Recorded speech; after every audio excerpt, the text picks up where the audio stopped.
Epic Action, a Star Wars Unlimited podcast. Your source for community building, tournament tips, deck building discussion, and all things Star Wars Unlimited. All right, and welcome back to another episode of Epic Action, Star Wars Unlimited podcast. I'm your host, Raul. With me today, I have Paul, and Nick. How we doing? What's up? Doing good. Yeah. Good. Back to normal, which is nice. Awesome. So obviously we have Paul Heaver with us today. He obviously was on the podcast a couple episodes ago. Thank you so much for joining us again. We're here today to talk about how you won the Richmond, Midlothian, Virginia Battlegrounds PQ for Legends of the Force. No one knows where Midlothian is. Just say Richmond. It's true. Well, yeah. So yeah, we were at Battlegrounds over the weekend. Awesome store. We talked about it in another episode, so we won't go into that too much. But if you're in that area, Richmond, near Richmond, check it out. They do weekly play nights. Weekly nights is 7:00 on Tuesdays for them. So I hear they do a pretty good turnout. So yeah, check them out. But yeah, without further ado, let's talk about Han2 Blue and Paul again. Yeah, keeping it alive, keeping it, making all the doubters change their mind. It is still a really good deck. I don't know why people are doubting it, but yeah, I think so. That was one of my questions to you. Is after the Galactics, and we obviously had a huge field of Han2, but none of them really converted to like a super top win. Were you discouraged at all about that? I mean, not particularly. There were 2 in the top 8, so it's not like it was bad. Yeah. True. What was what was it struggling with against before? Like that, you think people were just down on it? Was it the mirror match? Was it just unexpected matchups, and then you made some changes where others didn't make? Mainly, it was space aggro was a bit of a difficult thing. So I don't know really like any specifics about like what causes problems against it. Like Quinlan's a tough matchup too, but I've made some changes to try to make that a little bit better. Yeah. So was adding in Grogu, was that like kind of a hedge against that space aggro? Yeah, definitely. Yeah, Grogu is very good against space aggro. You throw him out first turn, and yeah, he takes care of a lot of your problems. Mm-hmm. Sure. Going into this weekend, what were you expecting the meta to be? Was it close to Galactics you were thinking, or were you following some of the other PQs that happened last weekend? No, I was following a lot of the other PQs. I've noticed the East Coast around here tends to be kind of heavier on aggro, so I was expecting a little bit more aggro, mainly based in space, and I guess that Boba Data Vault is taking over a lot of things, but I think I have a pretty good matchup against it, so I'm pretty happy with it. So I expect a lot of that and a lot of Quinlan.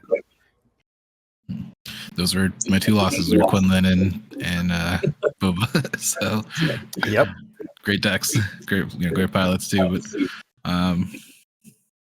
yeah, what were some of the matchups you had? I know you lost round 1. Yeah, I lost round 1. I was very surprised when I was sitting. I looked up. You're like below me on the table. It's like, no way, something's wrong. Yeah, no, I lost round 1 to Kaz Security Complex. So he was all shielded and stuff. I was like, oh, okay. All of his he put out a Loth Wolf with a shield, and he put out Loth Cats and all this Loth stuff in the on the ground, and just stalled me out, and I couldn't really get to him fast enough before he killed me in space. Yes. So that was a shame, but things happen. Of course, yeah. What about some of your other matchups? Anything like any super memorable plays from either you or your opponents? Oh man, put me on the spot here. Very good. I remember. Let's see. Oh man, I wish I remembered more. All good. I don't know. Like I faced a lot of kind of the expected stuff. Let's see, I have my little black book where I write down like what I faced. So let's see, after this Kaz, I was like Talzin Red and Quinlan Tarkentown and more Talzin Red. There's a lot of Talzin Red at the event.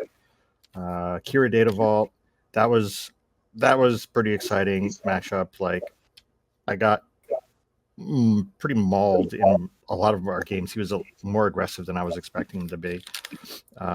So like the 3/5 in space with grit, that thing's terrifying. But the fun part about against Kira is you roll out Ogdo Bogdo, and I ate his 0/5 card draw guy Pershing, and then fully healed, and then Ogdo just sits there patiently waiting for Kira to flip so he can get damaged again, so he can go kill Kira. So that was fun. But then I faced Kaz and Boba and Han2 Green and Kylo, and then Talzin in the finals. So it was a pretty normal spread of people to play against. Is there anything, as far as your play lines go, has anything really changed since last time we talked? Let's see. Has anything changed since last time? I don't think so much. I just got a lot more practice in against different types of lists. So I worked on my Quinlan matchup a lot, and I worked on the Boba Data Vault matchup a lot. So that's why I think I did pretty well against them. Nice. I just spent a lot of time kind of focusing in on certain matches, and those were the two that I picked for the biggest focus. Let's see. Otherwise, get out Ogdo as soon as possible and have that frog do so much work. He's so good. I love that frog. For sure. I noticed Tranquility hit your sideboard, and that seems like a bit of a change. And I was wondering what kind of made you choose Tranquility. So Tranquility is mainly anti hard control, where you're getting into that long drawn out attrition game where they're just dragging you out of cards. It's very rare with Owen and Yoda and Kiadi to run out of cards in this list. But like if you're going against a really hard control matchup that isn't doing too much pressure to your health, but is just killing literally everything you have. And I knew Duncan was going to be there, so I was like, I got to have some answer to hard control. And then you just put in the two Tranquilities. The first Tranquility picks up, I don't know, Anakin or Kiadi or whatever, who cares? But the second Tranquility picks up the first Tranquility, and then you just cycle it forever. Right. So that you'll always have a 6-cost 7/4 in space, basically forever. Very nice. Very good. And then I imagine the end of the power of the dark sides, does that trigger Anakin? Yeah, that was definitely the trigger Anakin. Also, going up to that many villain cards really helped against my Quinlan matchup, weirdly enough. Not because I cast any of them. Like against Quinlan, you never cast any of those spells unless you absolutely have to. Mm-hmm. Like they just sit in your hand as a trap card for Ahsoka, or if they force throw you. And then you toss it, and hopefully Ahsoka, if you toss it, doesn't get to tap any of your guys. And force throw, if you throw force lightning, it only does 1 damage to one of your guys. So yeah, I just hold on to one villain card at all times against Quinlan, and never cast it. But against other lists, yeah, I end up casting a decent amount of them. Nice. The power of the dark side killed a bunch of Star Destroyers over the course of the day. Like Devastators died a lot on the power of the dark side. He's also really, really good against Kylo in the Kylo Tarkentown deck. You just kill literally anything they put down and apply pressure to their base.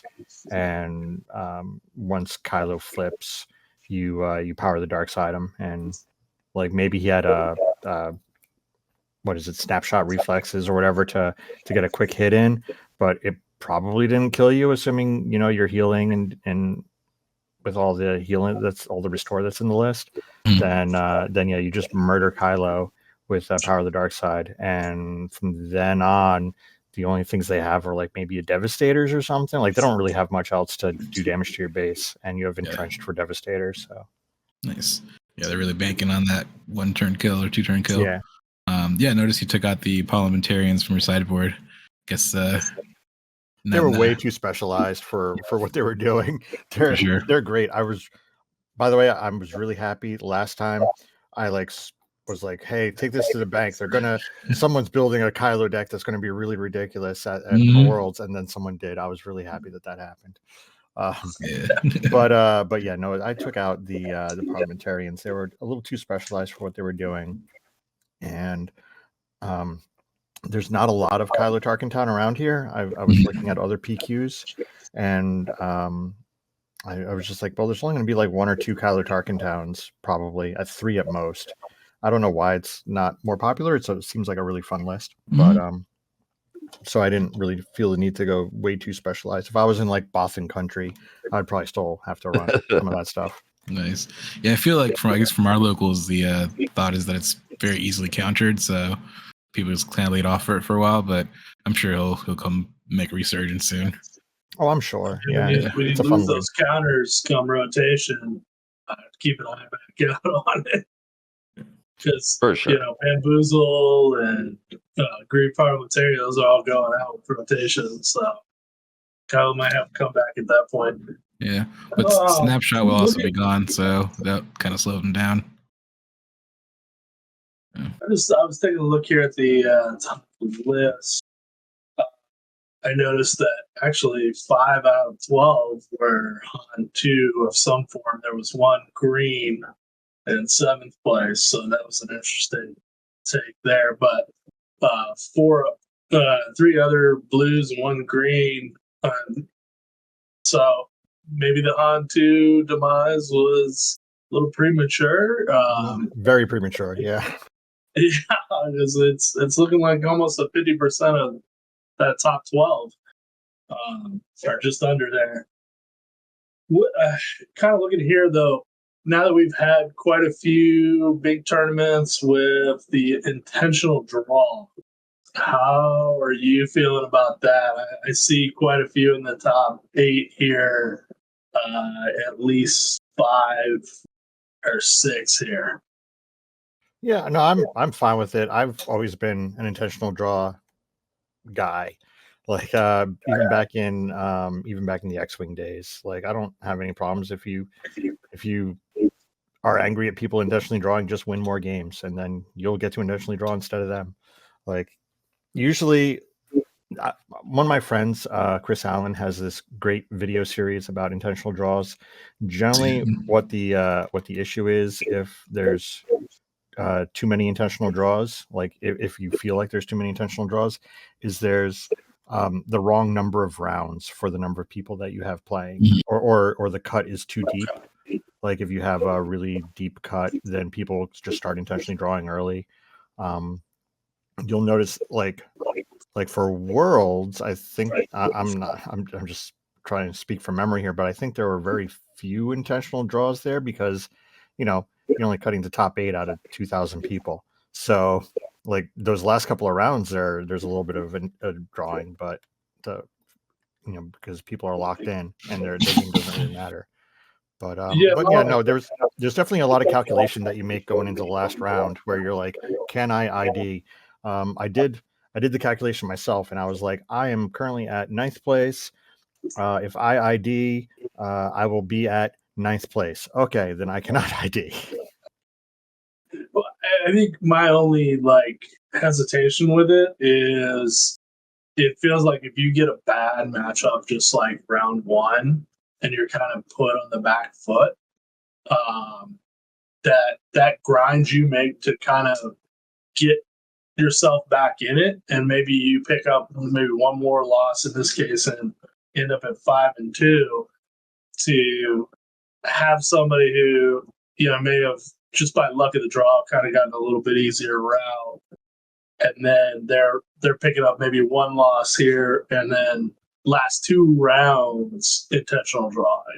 I think I can kind of understand the last round ones. It's the last 2. It seems like, all right, that's kind of I don't know, a little cheeky on my Yeah, mind. the people who draw in 2 rounds, there's a couple things I got to address there. The people that get to draw twice are always going to be the people that are undefeated going into with the last 2 rounds left. They're not going to be X1s that are going to be IDing twice. That's a recipe to knock yourself out. And also, if you lose in the first round, like I did at Richmond, then 1, just win out, and 2, if you do decide, like if you do get a second loss somewhere in there, you were going to get knocked out anyway because your strength of schedule, your opponent's win percentage is so low from losing in the first round. That's why I was in 9th place out of 10 players because I lost the first round, even though I won every round after that. I was just like, okay, well, I just have to win out from here. So, and fortunately for me, I did. But yeah, if I lost any other round, then I wouldn't have. Even if everyone else played out all their games, I wouldn't have made it. As we see with some of our friends that are 5-2, didn't make it in. But congratulations on the win. It's another great win, another great thing that happened, and you're playing against really, really good competition. Can't say enough about the people that you got to play with and that we've all gotten to play with. They're all really good players. They're annoyingly good. I was yeah. I want to play in a weaker area sometime. Yeah. I mean, my first round was against a local, Colby, and him and I was a slugfest. Like he got me down to I had 1 health left on my base at one point, and I somehow came back from that because of Iden. But yeah, it was super close games. It's every game was high quality. It was a lot of fun. Yeah, sorry, keep on going. My top 4 match was against someone who top 8 at Worlds, and my final match was against someone who top 8 at Worlds. So I'm like, come on. Yeah, these are really good players, and we're so lucky that that's the quality that's around us. You know what I mean? Like, I know that we're not top 8ing events, but we get to play with you guys. You know what I mean? So we have that quality around us that out of the entire world, 2 of them that are top 8 in the worlds are in our backyard that we played with on a friendly level. You know what I mean? We talk to them all the time, and that's awesome. And and you're beating them, and we get to play with you. So how awesome is that, right? Yeah. All joking aside, it's really, really good to have strong players around you because they just kind of lift you up.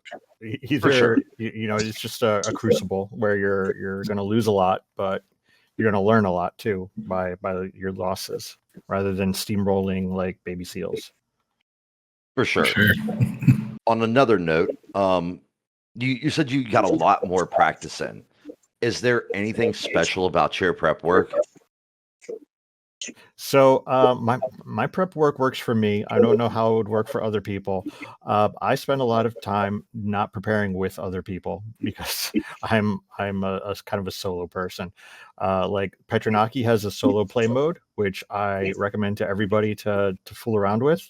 It is very awesome to just be like, I want to play against Quinlan. Okay, cool. I'm going to set myself up. I'm going to set a Quinlan list up, and I'm just going to play both sides of it. And it has undo buttons and go back to a round or go back 2 rounds, that sort of thing. And you're just gonna learn lines and assume the Quinlan player does the correct thing all the time. Pretend like he knows exactly what's in your hand all the time because that just makes it harder for you. And yeah, just do all that. Like I do a lot of that Petronaki solo play mode. If that ever goes away, I'll be very sad.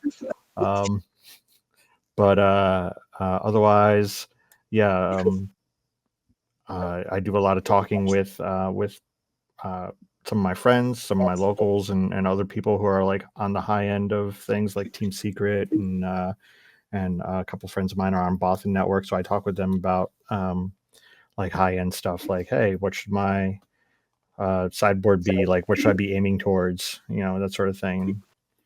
And we talk about what lists are actually relevant that I should practice against. And that's what led me to, okay, I need to get a good Quinlan matchup. Right. What better Quinlan matchup than the guy that wins it all, right? Play against yourself, and You get the best one in the matchup you can. Yeah. I don't know. It's more you get to not waste other people's time by going like, hey, I don't want to go back 2 turns and see what happens if I do this line. I want to go back a turn and see what That's fair. Like, so honestly, I discounted that solo mode because I know it's cool. One of our locals was really adamant about using it, and I was just like, what's the point? But now the way you explain it, that makes a lot of sense, and I feel like that's maybe the secret sauce. Yeah, pick like a matchup that you use is a bad matchup for you, and just sit down and go through all the lines you can for a while. Like it doesn't really work very well against like controlling type matchups because the control players, their brains don't work like mine. So I can't do the other side of control too well. But like aggro or like mid range stuff, like an aggro mid range, I can play both sides pretty well.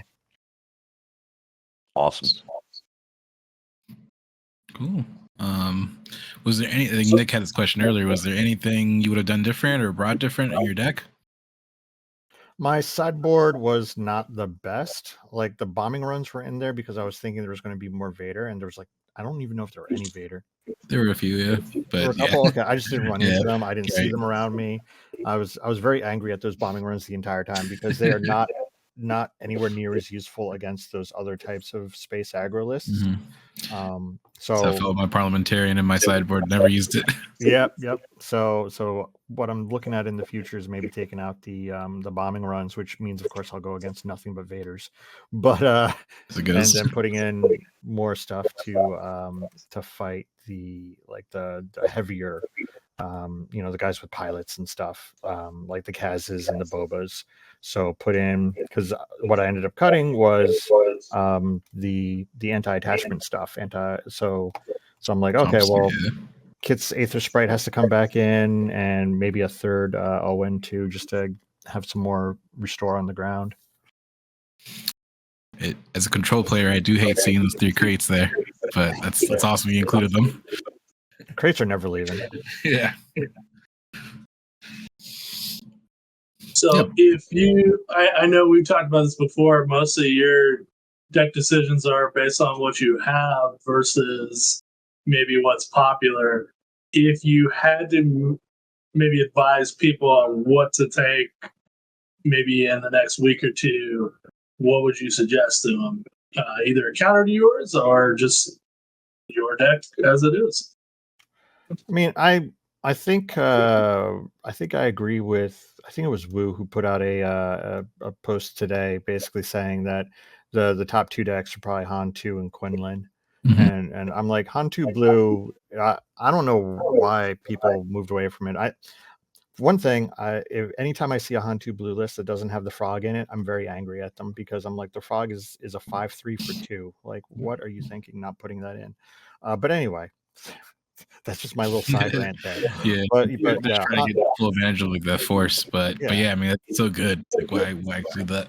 Yeah, Han2 Blue, Quinlan, Tarkentown are basically really high up there. I don't believe in Boba Data Vault.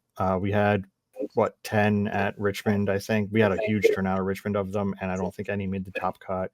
I think it's a really good list to maybe get you up to the top area, but then like against the players that are going to be making the cut and everything, they have plans for how to deal with indirect damage, because one of the things to do against players is just overwhelm them with choices. If you overwhelm your opponent with choices, he's eventually going to make the wrong one, and indirect damage is like a huge choice that you have to make every single turn, every attack, everything they do. With, am I putting too much on my base or too much on my guys? And like, yeah, you're eventually going to make the wrong decision. But as you go higher and higher up, like the players are going to get better at not making the wrong decisions. So I don't believe in Boba Data Vault. That's fair. I don't ever run into issues with Boba Data Vault either. Some people do. I think it's a play style thing. I like Boba Data Vault. It's a fun list. Nothing against it, guys, but it's fun it's to not play. for me. Yeah. Yeah, it's super fun to just play and throw out random damage everywhere on your opponent's board, and like I'm not going to discount that. I'm just saying for winning a PQ. But like for example, there's This was something that I noticed in Hearthstone, which is another card game I play, is that they said like a certain deck is like super popular, and in one of the reports that comes out about like the meta and everything and what's good, and they're like, this deck is inexplicably popular, and they're like, because it's fun to play. It's not good, like it's got a 46% win rate or something like that, which is like really low, but people enjoy playing it because it's fun. When it works, like all the things work, and you're like, wow, you feel so cool. But and Boba Data Vault's pretty similar. Like when it works, it looks great, and it's fun to play. So I just don't believe in it as a winning list. It's fair. Yeah, that's how I feel about mine. Quite a few of those floating around right now. Like I tried to play Thousand Yellow the other day, and I had a ton of fun playing it, but when it really like pushed, especially when I was playing like Raul, like when you got a heavy control matchup, you just don't push damage early enough. So, like there's not enough to like really hit hard, push it quick, and then get out of there to make it through. And then your top end isn't there either. Yep. It was fun. Like I said, fun to play. I think it runs out of steam in some cases. And granted, I only picked it up and played it for the one weeklies. But, I think there's quite a few of those decks, like you're saying, that are just fun to play, but on the fringe of being like viable to actually like win on a consistent basis. Yeah. Basically the winning type lists that I've seen are ones that obviously on one side you have decks that use force throw. Like all those types of decks that use force throw are all good, and then on the other side are like space aggro lists, and those are like, if I had to choose, I would choose either like something that falls into one of those two buckets as the list I want to play. Everything else strikes me as kind of risky because you have to figure out ways to beat both of those buckets, and it's easier if you're in one of them. For sure. Nice. Cool. I think that's all the questions I have. I don't know if either Paul or Nick had any more. I do. I have more questions for you. Go for it. Looking to the future, right? Secrets of Power is around the corner. We don't have a whole lot of spoilers or anything. Kind of like a game question here. You know the theme of Secrets of Power. Is there anything you're looking forward to seeing? Man, I get angry every time I see them add 2 new keywords to the game, and I'm just like, okay, so these are 2 keywords that are going to show up for one thing and then disappear forever. Okay, cool. We need more smuggle. Yeah, I'm like these the like pseudo smuggle that they're putting out. I'm like, why is that not just smuggle? Like, just put smuggle again. Smuggle is the funnest mechanic they put in the game. Like, they need to just add more smuggle. Lean into it. Yeah, just get rid of this maybe smuggle thing that you get to do when you flip. Like, get rid of that. Although I do like the show cards from your hand and do whatever. That mechanic I think is really cool. I think you're gonna see a lot of times when people are like, oh my god, this is broken, and it's gonna be like, well, now your opponent knows your hand though and knows what you can do. So like, we'll see how balanced they make it, because if they make it like exploit where the abilities are overcosted and everything, and you're like, oh well, these are all terrible, then that's one thing. But if they cost it correctly, I think that'll be a really fun mechanic.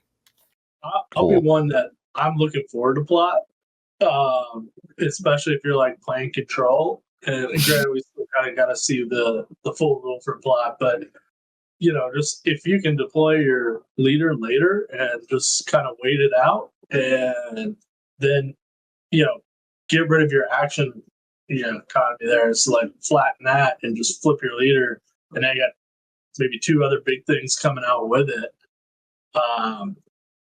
Kind of excited to possibly see that, and then maybe something that allows you to play it earlier. Whereas like smuggle, you're still paying a cost. It's still the same amount of actions. This is less actions overall to get out the plot side of things that I think could create some neat interactions. I always worry about any kind of action cheating in the game, because that's what ended up being like in my opinion, the downward slope for Destiny is when they started doing a lot of action cheating. Like I really like the I go, you go kind of thing. Like right now, the only action cheating is like Kaz, and he's fine. Like he doesn't do it. He doesn't break the game or anything. Right. But yeah, once you get into the like, oh, I'm going to take one action and get like 4 guys in play, and this one has ambush, and that one kills a guy, and that like that's too much. But we'll see. We'll see how they do it. Any themes, any requests? If you were to say like a guess or an estimate, something that's not revealed, next leader up coming out of our new set, Secrets Power, anything like that you have thoughts on? I would like to see more stuff like kind of like Chancellor Palpatine, like leaders that aren't leaders that don't come into play. I'd like to see another one of like that. I have no idea what one those would be. Like Chancellor Palpatine looks like he's finally getting into his own now that there's enough cards. Like there's actually people that are playing and doing halfway decently with him. He's another one of those like, hey, this is a fun list to play kind of things. Yep. So he's going to be interesting. So I'd like to see stuff like that where they toy around with that. Like there's also stuff like Poe that where he can come out multiple times and then he comes out for real once, and so I like when they do stuff to make things a little different than just the okay, it's 5 resources, my 3/7 leader flips and does a thing and then he dies, and then like I like it when they change it up a little, like Trench. That's another one. Awesome. I think one instance that you might have that could potentially be along those lines would be Mothma. You never see her actually doing any battle. It would be, well within, I think, that kind of same vein of Chancellor Palpatine of not really flipping out versus like, Padme obviously is in the Battle of Naboo and multiple other instances in Clone Wars. So like that doesn't make sense, but personally, my Mothma might, on the other side, maybe not flip hero and villain, but have a flip side ability on either side. Yeah, be like a senator on one side and rebel leader on the other side, kind of thing, and have abilities to match. Yeah, that'd be interesting. To steal from like Magic, they have a commander. They have a special rule called like Best Friends Forever. Do you know what that does? No, I have no idea. So it lets you bring 2 commanders, but they both have to have the same rule. And it generally means that they're slightly weaker, but like combined, you can mix and match them to like really customize what you want to do. So something like that might be cool. 2 commanders, like a little weaker. They have to balance it out. Obviously, you can't give you 2 bombs to like drop, but that lets you really customize the what you want to do your deck. You have to have a set where like all the leaders are kind of like that. Like there's multiple, like all of the leaders in this set are going to be your best friends set that they're made to bring to. Because I think if you just have like one group of it, it's either not going to be impactful or it's going to be one of those ones that's so overpowered that everybody's playing. Yeah. Yeah, well, when I was in at Worlds, a designer duel, I was talking with one of the designers, and he was like, "Oh, I'm the lead designer for set." I don't even remember what number. I think it was set 12. I was like, "Okay, sure." Yeah. Nice. Yeah, so he's like, "Yeah, we're just started set 12 up," and I'm like, "Cool. That's awesome. Yeah, that's like what 2027." He went, "Yeah, I think so." And I went, "Okay, cool. Yeah, we'll see you then." Yeah, well, that's awesome. It's good to hear. Like, obviously they're sticking with it, and they've already planned that far out. So who knows? They'll maybe have some random double leaders thing or crazy leader abilities. Who knows? Like if they keep putting out, what is it, like 18 leaders per something like that? Is it 18? We were just talking about that. Yeah. We're closing on like what 200 leaders at the end of this like rotation. Yeah, if they keep doing that, they gotta do something interesting to change it up. Are you going to Victory Games and Fall Search? Yeah, what's next for you? Yeah, I'm currently signed up for Victory, and I was thinking about bailing because I'm not going to be grinding for the top 32. So basically, if you're 33rd or if you have like 100 points, like it's all the same. So was thinking about bailing on it, especially since the prizes weren't really that great. But Yeah. but a couple of my friends are going there, and I don't get to see them too often. So I'm like, oh, Fair. fine. I'll just play. I'm not playing Han Blue though. There, I'm gonna bring something different. So If you would like to bail and just give me your ticket and then just show up and see your friends for like 30, 40 minutes, and then bail out after that, I'm totally cool with that. I can give you my email. We can arrange it. And I just realized now I got to get on the wait list. That's funny. When I checked, I noticed a couple people actually. Yeah, I checked while we were sitting here. I was realizing that I needed to get on the wait list, but yeah, some people. It's full again. Okay, because I've noticed it's it empties out, like, or not empties out, but I know, like, when I checked, because I'm clicking on it now, yeah, it's back up to 80, but earlier today I think it was down to 78. So I don't know if they're taking people off the wait list or if there's some weird thing going on, but I don't know how it works one exactly. of our friends got off the wait list, so I'll have to call him. I figure if I show up, somebody's going to drop that day, and they're going to call a bunch of people, and they're going to be like, "I wasn't planning on coming in." Yeah. So I'm here. Never know. Speaking of prizes, shout out to Battlegrounds. They had some amazing prizes. I know you got a Carbonite box for first place. Yep. That's yeah, great. it wasn't the best Carbonite box, but whatever. It's a Carbonite box. I'll take it. I was gonna ask what your pulls were. Anything? It was all right. The box knew that I played Han2 Blue because it gave me a Prestige Chirrut, a Prestige Grogu, a Prestige Yaddle, and a Prestige Kiadi. So I was like, okay, well, that's a nice mix of prestiges that I use in my deck. I mean, there's no showcases or like any of the really fancy, expensive stuff, but there's enough stuff and whatever. It's all free for me. I want it, so whatever. I'm happy with it. Yeah, though they did great. Like it was run well. They opened up earlier this time. They learned from last time, so I managed to get home in time to like go to bed at a decent hour. The prizes were good. You got a pack per win. So, even if you got knocked out by getting 2 losses, there was still like a reason to keep playing because you're like, well, I'll get a couple extra packs. Yeah, got a constructed lightsaber in my pack. So that was nice.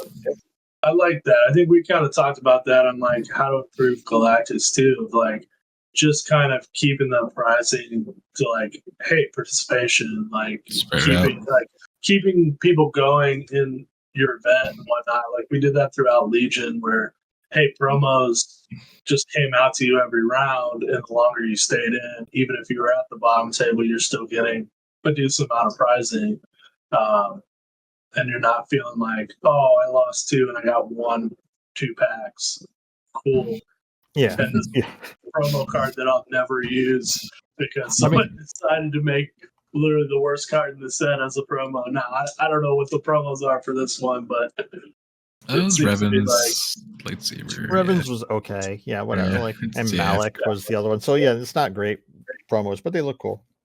Yeah, like X-Wing was very similar, where they just come around and give you prize wall tickets every round and be like, the winner of this game gets 2 prize wall tickets, the loser gets 1. Okay, cool.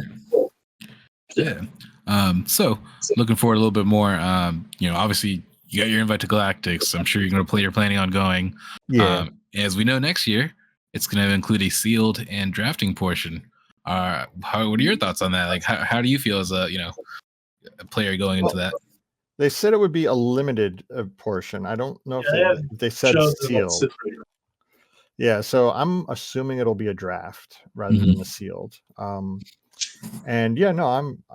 I suck at sealed, so I guess maybe I'm not very happy about it, but I'm going to try to get better at it as time goes on and get more practice in because Petronaki doesn't have a solo mode for doing drafting, so I can't figure it out that way. But yeah, so you have to actually get, and if you don't get the full table of 8 together, like drafting feels way differently if you're doing with only 4 players versus 8 players. So you need to get a big team of people and get a big group of players together and actually crack like multiple boxes of cards.